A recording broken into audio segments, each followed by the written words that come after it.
Spotlight.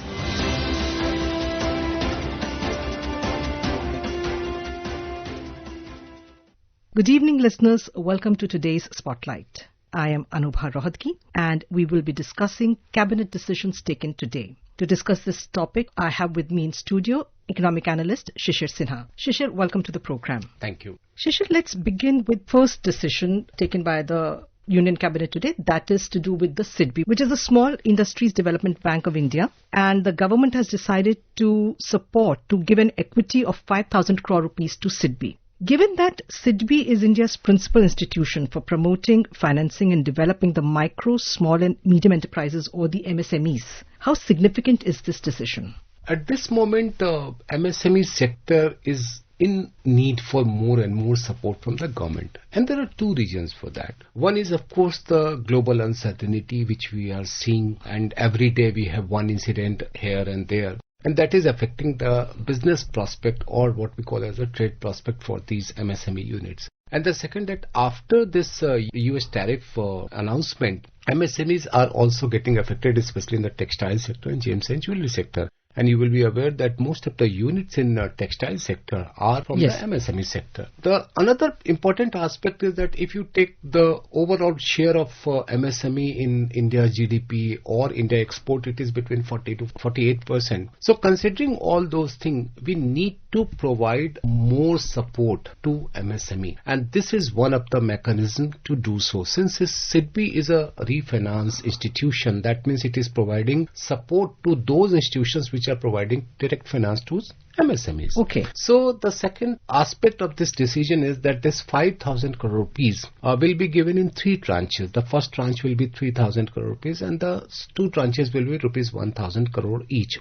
I mean, in FY26 we will have 3,000 crore, FY27 we will have 1,000 and FY28 another rupees 1,000 crore. So what does it mean? It means that SIDBI will have more money to lend as well as to more power, or rather I would say a strong pace to raise more money from the market. If they are able to get more money from the market, they will be able to provide more money to the institutions which are providing direct finance to the MSME. So these are some of the issues which are, the basic reasons behind this decision. Before we take this discussion any further, let's listen to this report on the role of SIDBI, what SIDBI is and what it does. SIDBI is the main financial institution that supports MSME. It was set up in 1990 to promote and finance MSMEs across the country. SIDBI provides direct loans, refinance support to banks and funding to new businesses. Post-equity capital infusion of 5,000 crore rupees, the number of MSMEs to be provided financial assistance is expected to increase from 76.26 lakhs to 102 lakhs by the end of the financial year 2028. Over the years, SIDBI has focused strongly on digital and collateral-free lending, helping micro-enterprises and startups grow. These efforts are closely linked with government initiatives like Atmanirbhar Bharat, which aim to make India more self-reliant and inclusive. Under the Cabinet's decision, the 5,000 crore rupee support will be given in three phases. This expansion could lead to the creation of more than 1 crore new jobs across sectors like manufacturing, services and agri-business. This is Meghna Bose from Akashvani. Shishir, let's take this forward. The capital infusion, as you rightly said just now, it's going to be in three tranches. So can you share some more figures, data with us about the number of MSMEs that will benefit, and beyond the financial numbers, what sort of an impact will it have on the job market, on employment generation? If we take this 5,000 crore rupees and if I go by the government figure, that says that this is going to benefit or rather increase the number of beneficiaries MSME from 76.26 lakh crore to 102 lakh. That means more than 1 crore MSMEs unit will get benefit from that. And in terms of employment, at this moment, almost 30.16 crore employment is being provided by the MSMEs. And because of this addition, around 1.12 crore more employment opportunities will be created. So it is not just a question of how those units are getting benefit. It is also important that how those units which are getting the benefit are converting this into the job opportunity. So more than 1 crore job will be created with the help of this 5,000 crore rupees. And please remember that this is not just 5,000 crore rupees. Please look for the multiplier of the 5,000 crore rupees, because if you have a strong capital base, that means you are going to raise more and more money from the market, and that means you are going to provide more and more money to the MSMEs. And that is why the number is there. And this is just the first estimate. The actual number may be much, much higher than what we are reading here. Right.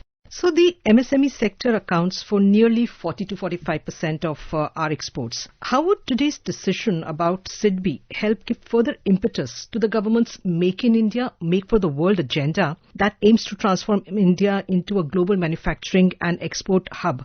And how will it improve our export competitiveness? There are 2-3 things into this question. One is that how the MSMEs are getting the benefit because of this expansion. So MSMEs are going to get credit from the organized sector at a structured interest rate. Okay. In that way, their cost of operation will come down. And if their cost of operation will come down, they will be able to provide at a lower cost, which means the export competitiveness as well as the competitiveness in the domestic market will enhance. Number 2, many of the large units are depending upon this MSMEs for various components. Yes. Let me take an example of an automobile hub, which is near Delhi, the place called Manesar. We have a manufacturing unit of a big car company, and that car company needs a lot of components, lot of spare parts, lot of other things, and those units, those parts, those things are provided by the small units or the medium-sized units. So if these MSMEs are getting benefit, if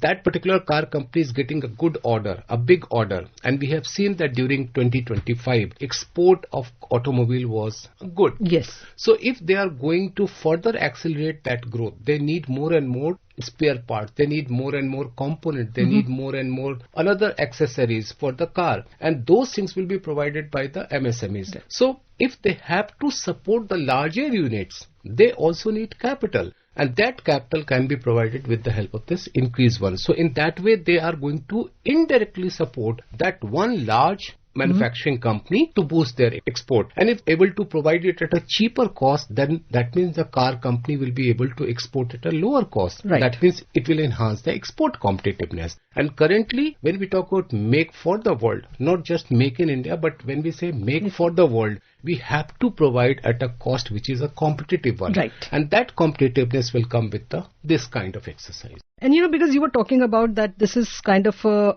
wall or a support for supposing you have a bad loan, the institution has bad loan. So that becomes even more relevant in case of MSMEs, because they are the ones, unfortunately, where there are more chances of bad loans. Yeah, slippage is very high. And I was talking to one of the CEO of a public sector bank, and he said that during 9 months, we have seen very high slippage from the MSME sector. And that is because of various reasons, not because they are incompetent, but because of the circumstances and especially the geopolitical situations which are not favorable at all. So considering all those things, we have to think about how to provide more and more support, because we should not forget their share in the total job market, their share in the GDP, their share in the export is very, very high. And considering all those things, we need to provide support, especially when they are having a rough weather. Right. So this is one way we can provide the support. And since we are also expecting some measures in the union budget will be presented on February 1. So combination of all those things will help the MSME to overcome all those things. And next year, we may hear that the slippage from MSME is much, much down. Just 4 months back, September, we had GST 2.0, yes, which was also aimed at, MSMEs to give an impetus to them. And now with this decision about SIDBI, this combination, how significant, how potent it can be? If we talk about GST 2.0, that means the goods are going to be cheaper. And not just the rate reduction was there. There were a number of procedural issues also. There were a number of issues which were taken for what we call as the ease of doing business. One of the things which I would just like to highlight to you is the 90% refund in the general cases. and also the registration in 3 days, within 3 working days. So these are a couple of measures which were meant for ease of doing business and also providing help and support to the MSMEs. Because when MSME is coming into a formal structure or the organized structure, what does it mean? When a big business want to do a kind of business with a unit, the first thing he asks, what is your GST number? And that unit says, no, I do not have any GST number. That means you are going to lose the business.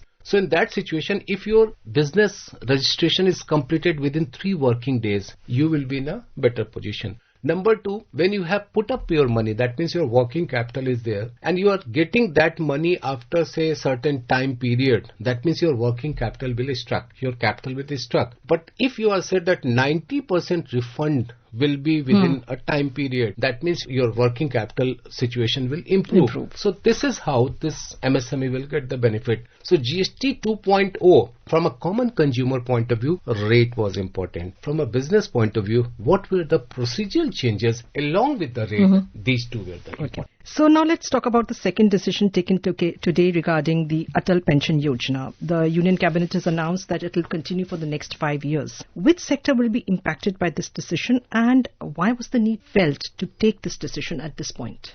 So when we are talking about developed nation by 2047 and when we are talking about very high growth of 7% or 7.5% or 8% growth, that growth will really have some meaning when the people at the last level, or what we in Hindi what we call as the hashi par khada vyakti. So if that person is going to get the benefit of this development, this growth, that will be really, really good for them. So Atal Pension Yojana is one of the scheme which is a part of providing security to the unorganized sector, older people in the unorganized sector. And the pension amount is rupees 1,000 to 5,000 depending upon what kind of contribution you are making. Considering the need of social security in India, and we all know that social security has not been very good in this country because of one reason or the other reason, and especially for the unorganized sector that is more challenging. So this is a scheme to complete that gap between haves and have not when we are talking about developed nation by 2047. Then why has it been extended now? Why was the need felt to extend it now? Because now your target is not just achieving say $5 trillion or $7 trillion. Your target is to achieve Viksit Bharat, which is $30 trillion economy. So when you have a target for next 25 years, you have to extend the scheme which is going to end soon. So that is why the scheme has been extended, so that people who are in unorganized sector, especially after the age of 60, they should get some kind of social security. Now, along with extending the scheme, the Cabinet has also extended funding support for promotional and developmental activities and gap funding. What is the significance of this measure? See, the one is that you have announced a scheme, but people should know that what kind of a scheme it is. So when you say that a scheme has been extended, that means the people should know that a scheme has been extended, what kind of benefits is there, how you can put money into there. So that is why this promotional activity is there. And gap funding is that when there is a resources gap, I mean, there are certain component in the scheme which is provided by the government. That is also part of when you are extending the scheme, you also need to extend that provision which you had in the earlier time. How crucial is a scheme such as the Atal Pension Yojana in strengthening our social security mechanism, and how does it contribute to the goals of a Viksit Bharat by 2047, as you were just saying? Atal Pension Yojana is basically part of what we call as the Jan Dhan se Jan Suraksha. So when Prime Minister Narendra Modi took charge as the Prime Minister for the first time in 2014, and in his first speech, Independence Day speech, he talked about Pradhan Mantri Jan Dhan Yojana. So when Jan Dhan Yojana was announced and it was implemented and it got a very good success, so the next stage was what kind of Jan Suraksha we are going to have. So under the Jan Suraksha, there are three schemes. One is called Pradhan Mantri Jeevan Jyoti, then the second one is called Pradhan Mantri Durghatna Bima, and the third one is called Atal Pension Yojana. So all the three schemes have one particular aim. So when we talk about Jeevan Jyoti, that is basically life insurance. When we talk about Durghatna Bima, this is basically for accident insurance, accident or death kind of thing. And you need those people who are there to provide some support after the age of 60 years when they are entering into the silver age. So that silver age people who have a very good what we call as the mental or the intellectual wealth, in order to further use of that intellectual capability, we need to provide some social security. And this is one scheme in this direction.